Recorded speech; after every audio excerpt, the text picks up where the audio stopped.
Beautiful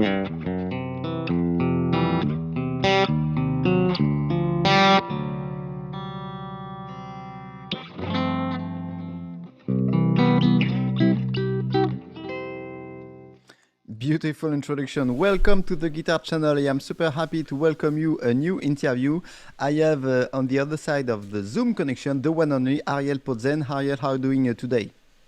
Hey man, I'm good. How are you doing? Thanks for having me. I'm great. I mean, it's really a pleasure. I mean, I've been listening to your music over and over for the past few weeks to prepare for that interview, and I can't tell you how excited I am to be able to talk to you. So thank you very much for your time.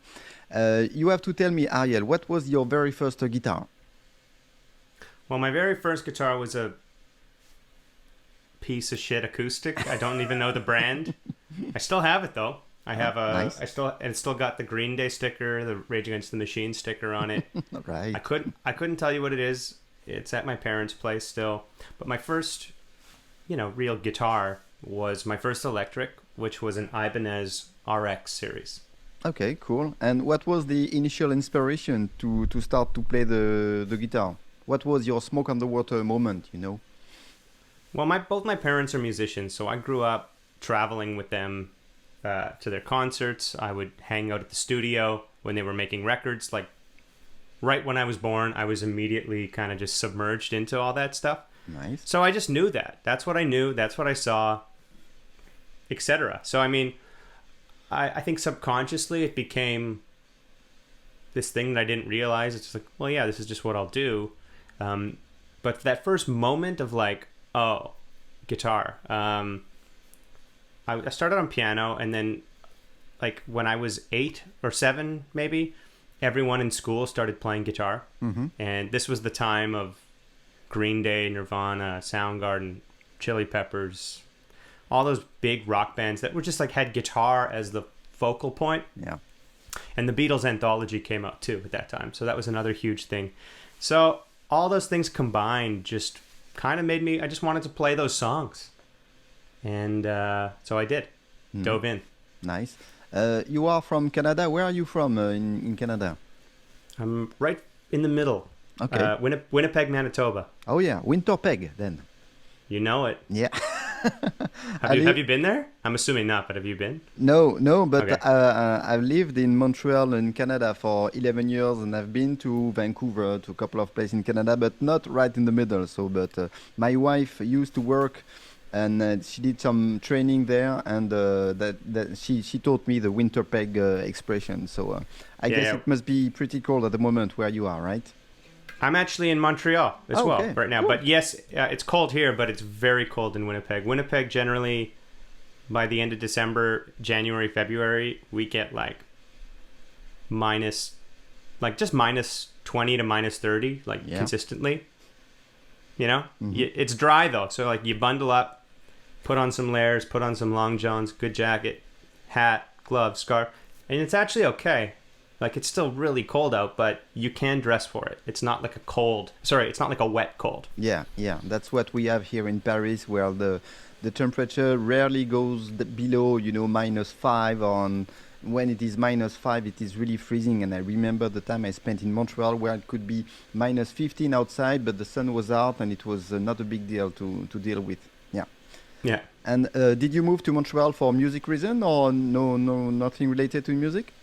Not related to music. I've actually moved around a lot the last few years, unrelated to music. Mm-hmm. But without a pandemic, or with a pandemic too, everything I do is so portable. I don't need to actually be anywhere specific, which is such a beautiful thing, and I'm so grateful for that. I can kind of just be wherever. Nice, that's nice. And I'll still be doing what I have to do. Mm-hmm. What was your training, and what are your main influences in your guitar playing and in your life as a musician overall?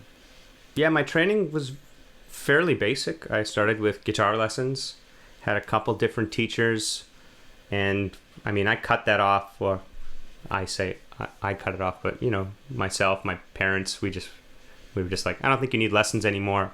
At a point where, it's not like I knew anything still. I had just grown out of lessons. I was just learning songs. I wasn't really, expanding my knowledge or anything. When I was about 16, 17, that was actually the first time I heard Stevie Ray Vaughan, Scuttlebutton, and then obviously the Couldn't Stand the Weather record. And from that moment on, I had this shift where I realized it's not that I had been wasting my time, it's just like I wasn't in that mindset of guitar players and improvisation and like taking music extremely seriously. And from that moment, it's like I put my head down and I never looked up after that. So I got so obsessed. So obviously I started Stevie Ray Vaughan. I started listening to all the guitar players that meant something to me. Robin Ford, Mike Landau, Hendrix. Those were just like the bluesy guys.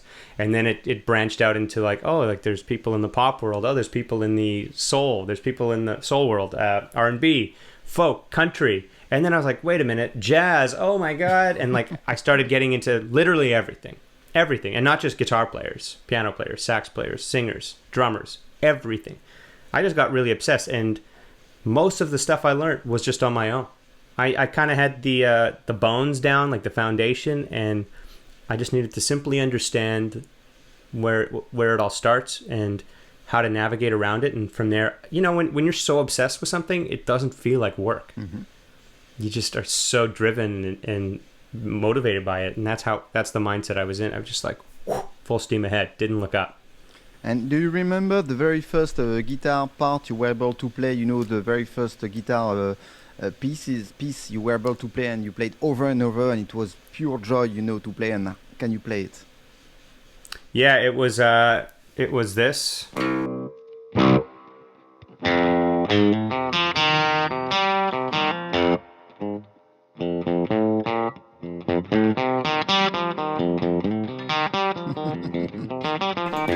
And there was another song. There's another song here in Canada. There's a show called Kids in the Hall. Mm-hmm. You ever heard of that show? Nope. Okay, so anyways, they had a theme song that was really...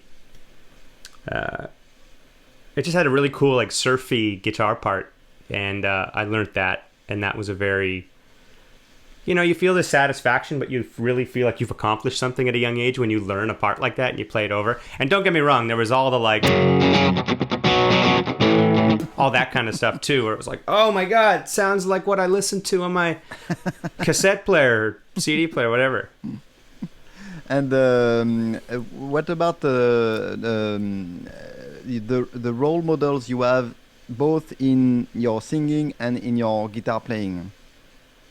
Oh man, so much. Like I wouldn't sound like I sound as a guitar player, and I wouldn't sound like how I sound as a singer if I didn't listen to everything. And it's never been just one person or one act. It's literally everything. Because the way I sing, for example, yeah, I have so many favorite singers, but do I sound like any of them? No. And like, could I even sound like them if I wanted? No. I just kind of have my own thing, but it's more so in the intention and the delivery and the dynamics that how people sing. That's what really speaks to me. So like, you listen to someone like Donny Hathaway or Stevie Wonder, there's so much control. And then you listen to someone on like the other end, so like even Paul McCartney, George or John, any of those guys, like completely different way of singing, but there's such beauty and simplicity and stuff like that. So my approach to singing was always just, it's not about fanciness, it's not about strutting anything, because I don't have anything to strut. It's just about serving the song. I know I say that a lot, but just singing what's needed and connecting with the listener to make sure that the lyrics are there and there's a nice sound and delivery from the tone of your voice itself. Mm-hmm. And do you consider yourself being a singer who plays the guitar, or a guitar player who sings? Or it's not really a big deal? And it's not really a big deal. Yeah. I mean, both. I maybe would fall into I'm a guitar player that sings, just because I've been playing guitar longer than I've been singing. But they're kind of just, I do this and I do this. I do both. It's not like this one's here just so I can sing to an audience rather than just play guitar. I'm equally passionate about both. Mm-hmm. So we are still in the middle of this crazy pandemic. What was the impact on your life as a musician? I mean, since it's been almost a year now. Same as everybody. I mean, I had a full plan for 2020. Was going to release a record, which is coming out in a month now, and I had a bunch of tour dates booked, and obviously that all got canceled or rescheduled. And there was some other stuff too, actually. I was going to do some other projects that I was really excited about. That everything fell through. So, I mean, there's two ways you can go about it. You can sit around really being sad about it and just focusing on all these things you were supposed to do and you're not doing them. Or you could change your perception a bit and just say, whatever, everyone's in the same boat. You know what? I'm lucky that I can still make music, be creative, and stay working. And that's the path I chose to take. In fact, I'm really enjoying being in a routine, not traveling as much. I do miss traveling. Like, I just love seeing places and going places, but I really haven't missed the 5 a.m. wake-up calls for an early flight, 8-hour drives, all that kind of stuff. It's been a nice break from that, honestly. But yeah, it was just a pivot, you know? Okay, now I was already making a lot of videos. I was already recording a lot of music. I was producing. I was writing with people. I was doing guitar sessions remotely for people. I was doing all the same stuff already. It was just like, okay, I guess I just have to do more of it now. Okay, so it was just more change of proportion between what you already did than rather taking on new jobs or new stuff new knowledge to master and so on. Yeah, and I'm grateful. Like, I don't take that for granted. I know a lot of people, if I was just playing gigs, maybe as a sideman or a hired gun, just playing event band gigs on the weekend, playing showcases on the week, and those are all gone, I would have had a lot more of a harder time. But I was already in a state where I was doing all this different stuff outside of just playing shows. So I was feeling very lucky about that. I will say, though, it took me about 6 months to feel creative. Like, I wasn't inspired right out the gate. I think I can speak on behalf of a lot of my friends, too. It's like, if you can't, it's not what we do, it's who we are as artists, to like create art and create music and write music. We do it for ourselves, but at the same time, if we're writing music and have nowhere to put it out or no way to share it in the way that we're used to sharing it, what's the point of it? I think we were all a little confused. So it took me a while to get into that mindset of like, I'm inspired again and I'm just going to write. And I'm glad, I can't force that kind of thing. So I'm glad it took me as long as it did, because I feel like when I started doing it, I was as passionate and inspired as I could be, rather than just forcing anything like that. So that was really important. But yeah, it is what it is this time. It's just strange. yeah, it's not like we have the choice anyway, so we have to adapt and see how we can make the best out of this situation. And okay, let's move on to the album you're going to release. So it is called Headway. It's going to be released so somewhere in March, right? March 5th. Okay. So this is all pre-pandemic music, or it was recorded during the pandemic? What was the process? Yeah, it was all recorded pre-pandemic. It was recorded December 2019. Okay.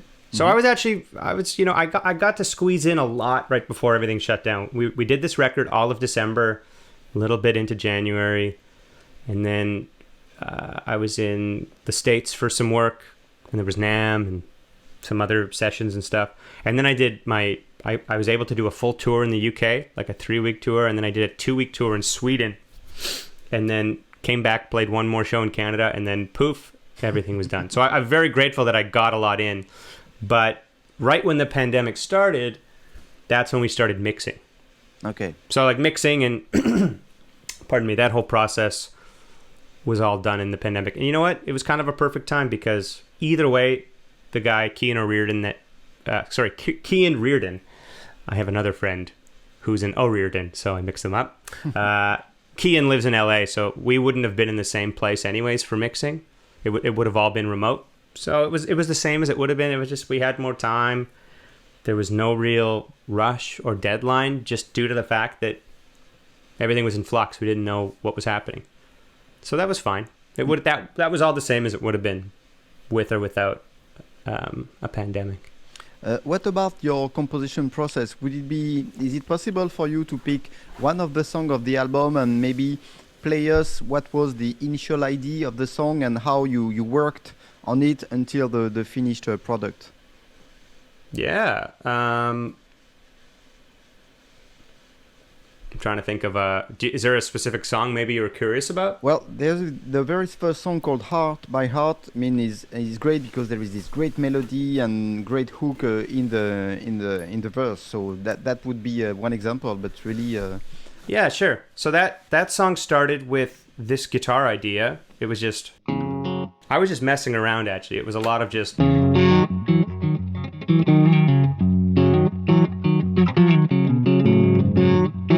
And that's like, I have voice memos on my phone of me just messing around with that. And then slowly but surely, it felt good to just be more consistent. And oftentimes for writing, it starts with a musical idea for me. And lyrics come after. Like a melody, and then after that, yeah. A melody or a chordal thing. So I was just hearing, I hate to see you cry. And then I was like, okay, where can I... So I had those chords, and I basically brought it to my co-producer, Murray, and we do a lot of co-writing together, and we basically got as far as the first verse, and then we kind of wrote the chorus. When you find me, baby, you can keep me in the door. But we really didn't have the words. We just had the melody. We were actually very stuck on it. And that doesn't usually happen. We usually just commit to an idea and we finish it. So I had that chorus thing and that first verse. So I brought it to two other friends of mine. This is the biggest co-write I've ever done. Technically, it was 4 of us. Okay. Usually, if I write with someone, it's maybe 1 or 2. But these guys, the Jasons, I call them. Both their names are Jason. Jason Gant, he mixed my last record, How Long, and I've known him for a number of years. And he wanted to bring in his other friend, Jason Nick. So I brought them the song. Sure enough, when you find me, baby, you can keep me in the dark. When you find all that stuff, and then Jason Nix, the other Jason, out of nowhere, just goes, "Until I know your heart by heart." And I was like, "Holy, that's an interesting idea." So many songs about. I will search heart by heart by heart until I find the one. But what this actually meant was just, the theme of the song was very much telling a person, whether they're a friend or maybe like personal or intimate relationship, like, hey, I can see that you're struggling and maybe you don't fully trust me yet, but I don't want you to feel like you have to fully open up to me really until I understand you and I fully know your heart by heart, as in like memorizing it. Mm-hmm. So it was a really interesting idea, and we just finished it. So that's not usually the process of songwriting for me. Usually I have an idea, there might be a lyric or a vocal attached to it, but it's generally a chordal or a melody thing, and then wrap it up, just finish it. So it is usually at the same time that you develop, I don't know, the chord progression plus the voice melody you are going to sing?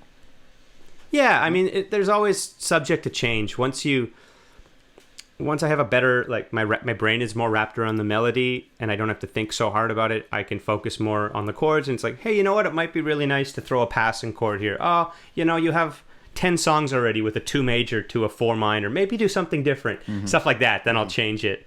But when it's in the writing's early stage, it's all good. Like anything goes. And when do you know that the song is done and it is ready to be recorded? Do you have a green light popping up in your mind and say, okay, now Ariel, you need to stop and you need to go or move to the next song, or you need to record it? When anyone asks me about my songwriting process, I always say just finish what you start. And it's such a better habit than having 10 unfinished songs than having 2 finished songs. And my process is, if I'm feeling it, like if I'm passionate about the arrangement, if I think it has potential, after I write the song, and after I've done a voice memo into my phone, I will make a full demo. I'll record vocals, guitar, bass. I'll program drums, or if I can convince somebody to lay down some drums for me, I'll make a demo. And then that goes into a pile or a folder of songs.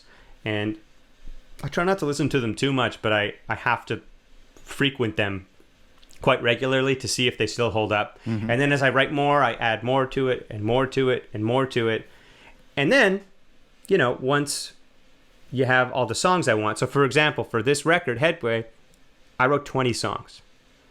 And I demoed basically all of them, or I had some kind of demo for all of them. Some better than others. And we ended up choosing 12 of the songs, recording 12 songs. So what that does when you have all these demos, it just also makes things a lot more efficient. So when I had my band, I said, hey guys, here's charts for the songs. Also, here's demos. Here's how I'm hearing them right now. And here's the approach you should take. So rather than starting from zero and never hearing it and not knowing the approach, here's a starting point. Maybe it'll change. Maybe it'll go here. Maybe it'll go there. Maybe we'll change the feel. Tempos often change. But here's the foundation, and here's the vibe I'm hearing. And it really makes it a lot more of an efficient experience that way. And how do you make the selection to go down from 20 to 10 or 12 songs? I don't remember on the album. Yeah, Murray and I will go through it, and I value his opinion greatly. I'll ask him what his favorites are, what he thinks it's all about the strongest songs win. So the more songs you have, the better. My first record, I recorded 7 songs, and there were like 3 little instrumental interludes. I had 8 songs to choose from, so I recorded 7 of the 8. Okay. This time I had 20, so it was like there was a lot more to choose from, and it made it in some ways more difficult, but in some ways it made it way more obvious which songs should have been the ones. And all the songs the 8 songs that didn't make it, it's not that they were bad songs, just in comparison to those, I don't think they held up. And in fact, some of them have fallen into the pile for the next record, okay. Mm-hmm. So it's not like I like to throw any song idea away or waste it. I always want to maybe keep it in the running just in case there's a chance for it. It seems that you are able to avoid in your slide guitar playing most of the the guitar cliches on slide guitar. The dust my broom stuff kind of riff and so on. So what's your take on slide guitar? How did you develop your own style? Literally by just doing the opposite. I love all that stuff, like the traditional, like Robert Johnson, that kind of slide playing or like Duane Allman type stuff. It's all great. But I didn't really listen to any of that stuff. That's not how I think of slide. I don't think of slide as a novelty that you put on and, now I can do these specific licks only. I think there's so much more to it. Slide for me it started by me being a hired gun, a sideman guitarist, where I'd have to learn people's songs. And, there's a slide part, so, okay, I guess I'm just going to... Simple stuff, but I was like, I took an interest to it, and something felt natural about it. People would always say, hey, I like how you did that slide part. Like, you should play that more on some other songs. Like, okay. And then I found some other, like I saw Derek Trucks, I remember, for the first time, and I was moved like anybody else's that sees him. It was such an experience. But I didn't have like that's what I need to sound. Like that is no one will ever do that. That is such an amazing thing. I stumbled on some other guitar players, and don't get me wrong, I love like George Harrison as a slide player, Ry Cooder, Bonnie Raitt. Yeah. Lowell George is great. And there's some modern day guys too that had a heavy influence on me. But what got me out of standard slide playing was just using the slide to embellish what I was already playing, rather than treating it like I was starting from square one. If that makes sense. So if I had this vocabulary already, I was just inserting the slide into that, and by doing that, I kind of just developed my own voice with it. And also, when I put the slide on, it almost simplifies. I feel like it kind of keeps me more contained. Sometimes without the slide, I'm just like, I catch myself. I'm like, oh, dude, you're all over the place. Whew, chill. Like we all do. We all kind of catch ourselves sometimes.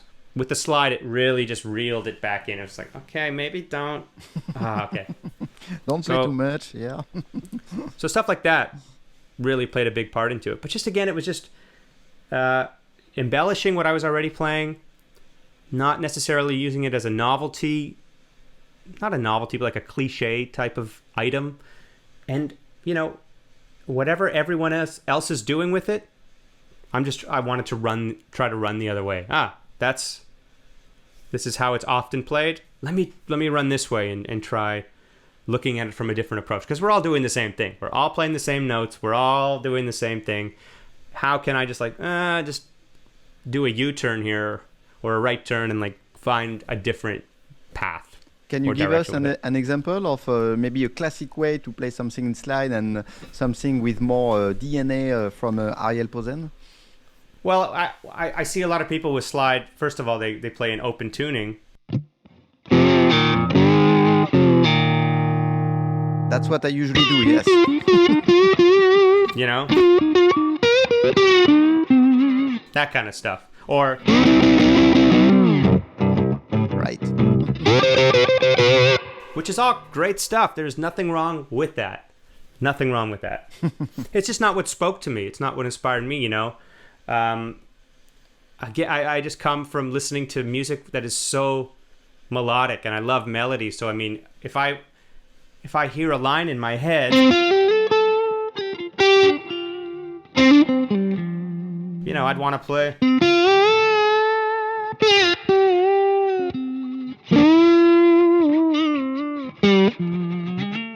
And it just lets you say the same thing differently.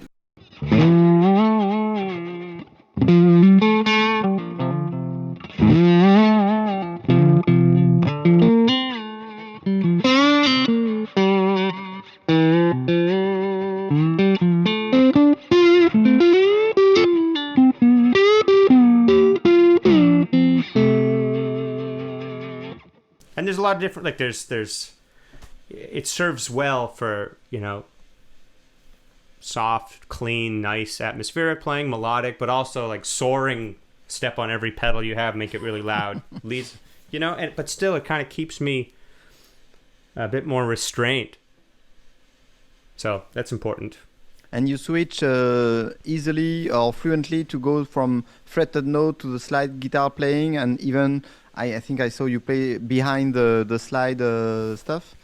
Yeah. No? Again, it all comes down to what would I normally play. It's the same technique. If I would normally go, you know, like,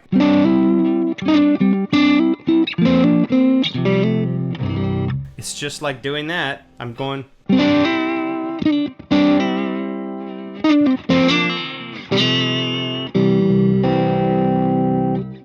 And the behind the slide, it's like.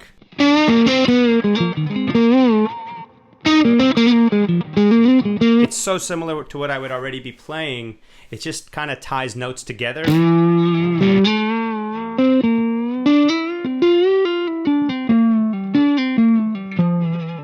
You know?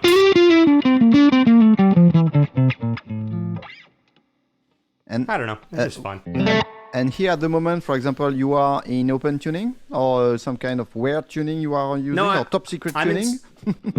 Definitely not a secret tuning. I'm in standard tuning. This guitar is just tuned down a fourth. Okay, that's it. So it's in B, but it's standard tuning. But I play 50% of the time in standard. So standard can be any key. It's just as long as it's, you know, in fourths with the third on the fifth string or the second string, depending which way you describe it.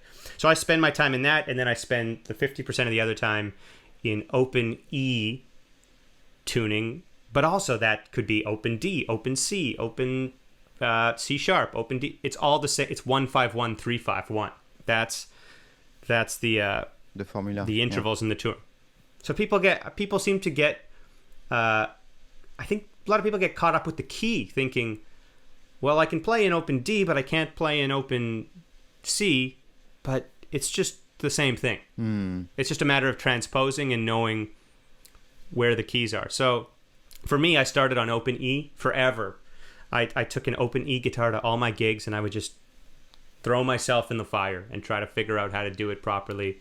And that's what really taught me how to use it, is by applying what I already knew. Again, the theme here is just using what you already know to your advantage. You know, I was like, okay, this is my major bar chord. Now it's this. Okay, this is my major 7. Okay, now it's this. Mm-hmm. This is my flat 7. Now it's this. This is my minor 6 chord. Now it's this. It's just like little changes like that. And I did that with every scale I knew, every chord shape I knew. And in time, again, there was no secret trick or shortcut. It was just putting the time in. Mm-hmm. And do you think the way that you are now able to switch from one tuning to another is because, or let me rephrase that, the fact that you play in one kind or in standard tuning to compare to open, does that help you to pick some ideas in standard tuning and put it in open and vice versa? Yeah.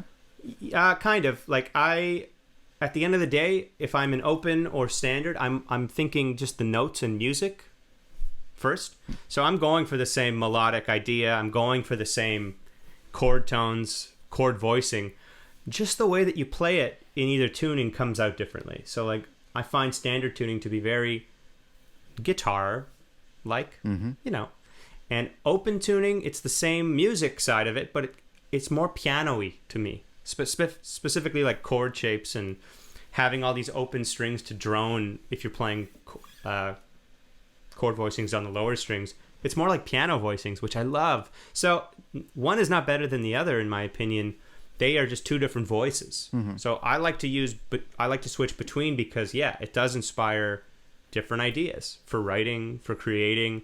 If I just stuck on one, I think I would get a little, not bored, but just, I'd fall into a lot more ruts. If I'm feeling uninspired in open tuning, yeah, I'll go back to standard. If I'm feeling a little worn out on standard, I'll go back to open. And it just kind of keeps the machine going for me. Tell us about that strange Strat-like guitar you are holding. It seems to be a bit weird. Yeah, I've talked about this guitar a lot, so if anyone's watching that has seen it, I will make it quick so it's not boring. But this is made by a friend of mine in Saginaw, Michigan, Matt Ike, Mule resonator guitar. So this is a steel body. Okay.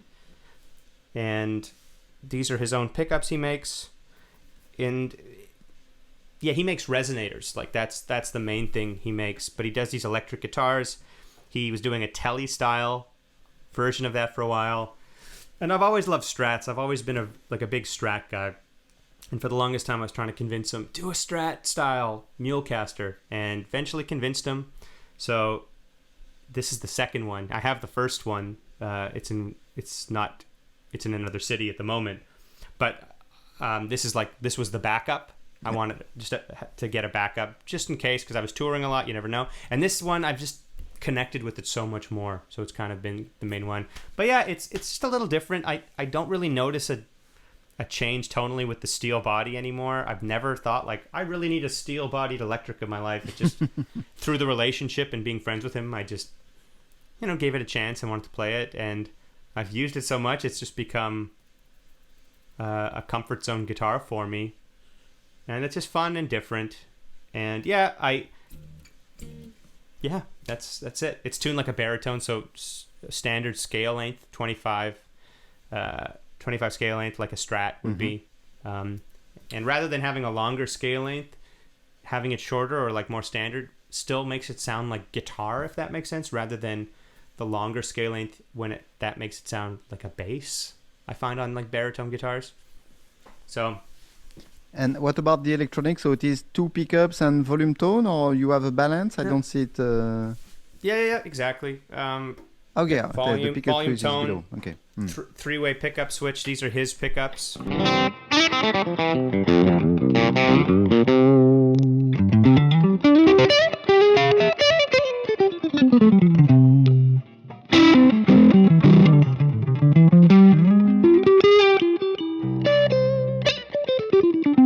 Yeah, really dynamic.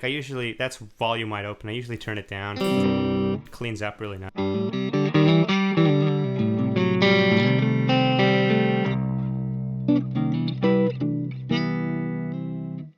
it sounds like a single coil. Is that mini humbucker or kind of gold Mini- foil or something like that, or what? Mini humbuckers. Mini humbucker, they're yeah. very low output though, so they're not throwing out too much heat, too much out, which I like because you get to control the dynamics a lot more that way.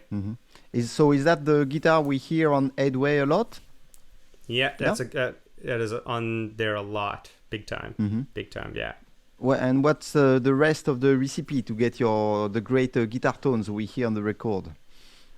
There was a collection of other guitars, my Jazzmaster, my Josh Williams Mockingbird. I used this Sir I have, this like a Strat style guitar, Collings Soko Deluxe guitar. I used this other guitar called a Case, made by my friend of mine in the UK. It's like a single cut Les Paul style guitar. Beautiful guitar. I used it all over the record as well. But a big part of the sound is this amp right here is this 2-rock. Nice. Just the 2-rock is a big part of my sound. Especially when I'm tuning low. I just need something with headroom that can kind of carry the weight, but not compress too heavily. I don't like it to compress too soon. So that's the amp that's like, I think, on every song, with the exception of one part on one song. I used another amp, but 99% of the record is that 2-rock amp. And what about the gain we hear? Does it all come from the amp, or do you have some overdrive, compressor, boost, or? Yeah, no compression. Amp is always clean. I always play with an overdrive on, and I'm always using like I was showing you, the volume. This is wide open.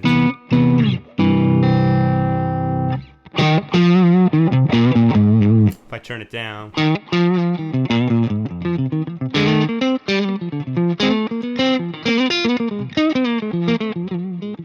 you can hear that it cleans up, but there's still a little bit of hair on it, which I really like. So I was using a combination of, the Duelist. I think I was using a King of Tone.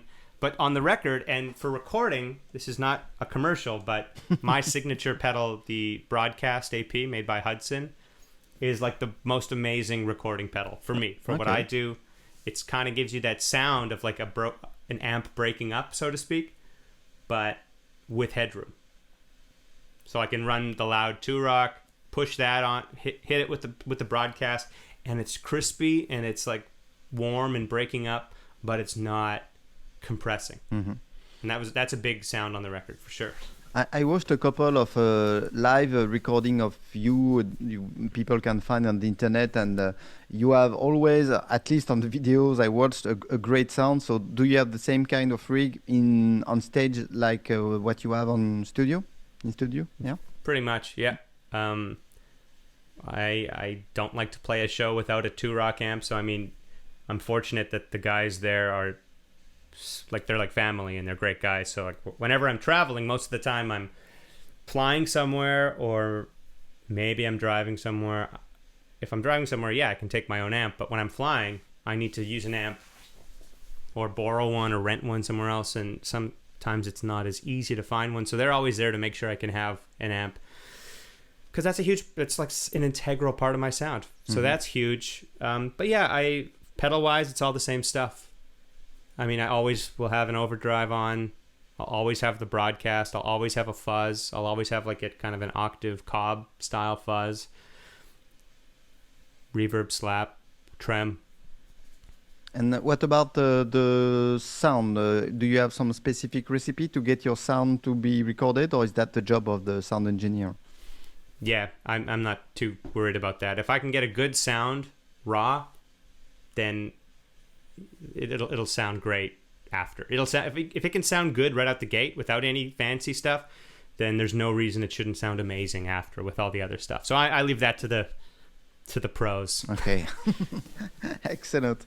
It is 2021 is still at the beginning of February when we are recording this, so the year is quite young. So what can I wish you for this year? Any specific project you want to push forward?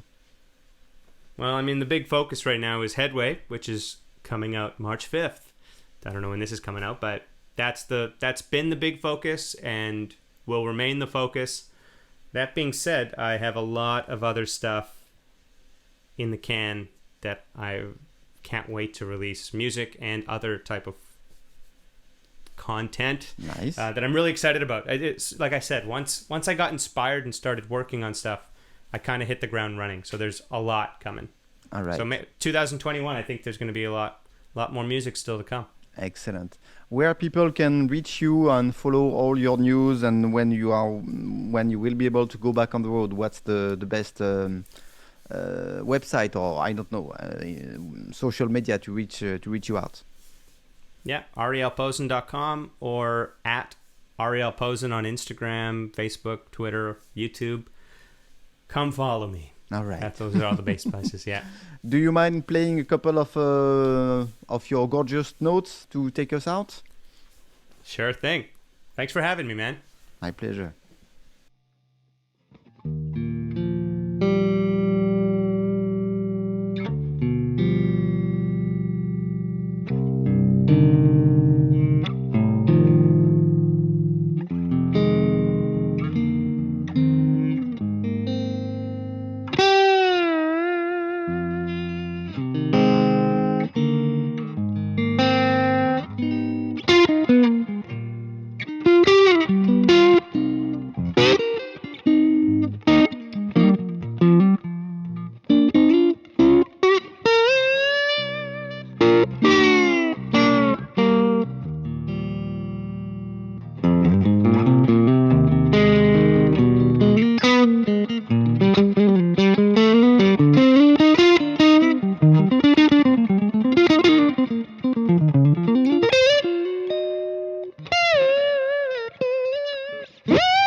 Beautiful. Again, thank you very much for your time, Ariel, and I sure hope that next time we'll meet, it will be face-to-face. Maybe you will be able to come to Paris and we'll do another Guitar in Hand interview here at the showroom, or I will catch you, I don't know, at the Winternham 2022 or wherever you are playing, okay? Sounds great, man. I look forward to it. All right. Thank you very much. Bye-bye. Pour le prix d'un magazine, abonnez-vous à la chaîne Guitare pour accéder aux vidéos intégrales. For the price of a magazine, subscribe to the Guitar channel to access the full videos.